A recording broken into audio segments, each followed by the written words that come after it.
Please subscribe my channel, like and share. Jazakallah khair. بسم اللہ الرحمن الرحیم۔ رمضان المبارک آنے والا ہے، اس کی برکتیں اور رحمتیں بے شمار ہیں۔ یہ آخرت کمانے اور بنانے کا مہینہ ہے۔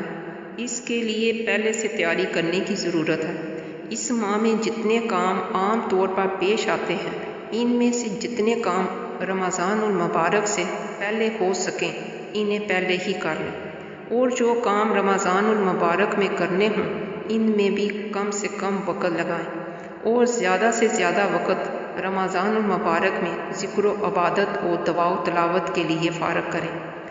بلا ضرورت لوگوں سے ملاقات بھی نہ کریں، تاکہ فضولیات میں قیمتی مہینہ یا اس کے لمحات ضائع نہ ہوں۔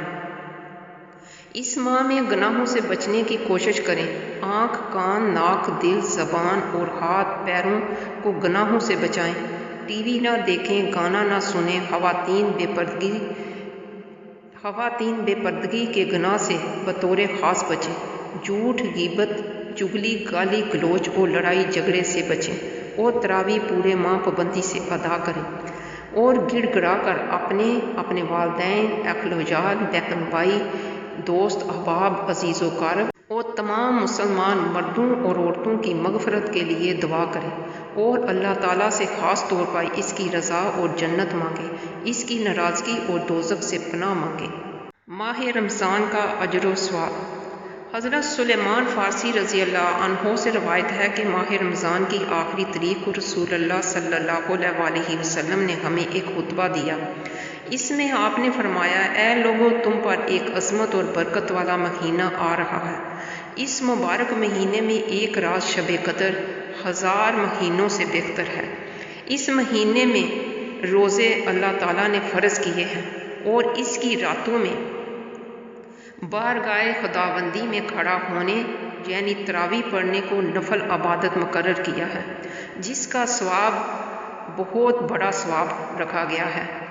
جو شخص اس مہینے میں اللہ کی رضا اور اس کا قرب حاصل کرنے کے لیے کوئی غیر فرض نماز یعنی سنت یا نفل ادا کرے گا، اس کو دوسرے زمانے کے فرضوں کے برابر اس کا ثواب ملے گا، اور اس مہینے میں فرض ادا کرنے کا ثواب دوسرے زمانے کے 70 فرضوں کے برابر ملے گا۔ یہ صبر کا مہینہ ہے، اور صبر کا بدلہ جنت ہے۔ یہ ہمدردی اور غمخواری کا مہینہ ہے، اور یہی وہ مہینہ ہے جس میں مومن بندوں کے رزق میں اضافہ کیا جاتا ہے۔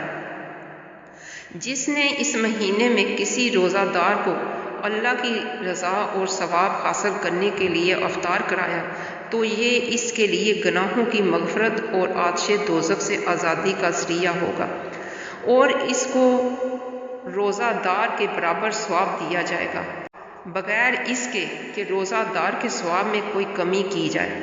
آپ سے عرض کیا گیا کہ یا رسول اللہ صلی اللہ علیہ وسلم، ہم میں سے ہر ایک تو افطار کرانے کا سامان میسر نہیں کر سکتا، تو کیا غربا اس ثواب عظیم سے محروم رہیں گے؟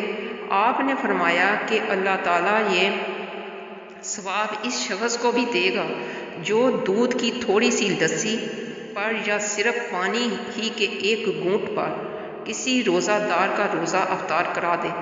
رسول اللہ صلی اللہ علیہ وسلم نے سلسلہ کلام جاری رکھتے ہوئے آگے ارشاد فرمایا کہ جو کوئی کسی روزہ دار کو پورا کھانا کھلا دے، اس کو اللہ تعالیٰ میرے حوض کوثر سے ایسا سراب کرے گا جس کے بعد اس کو کبھی پیاس ہی نہیں لگے گی، تاکہ وہ جنت میں پہنچ جائے۔ جس کے بعد اس کو کبھی پیاس ہی نہیں لگے گی۔ اس کے بعد آپ نے فرمایا، اس ماہ مبارک کا ابتدائی حصہ رحمت ہے، اور درمیانی حصہ مغفرت ہے، اور آخری حصہ آتش دوزخ سے آزادی ہے۔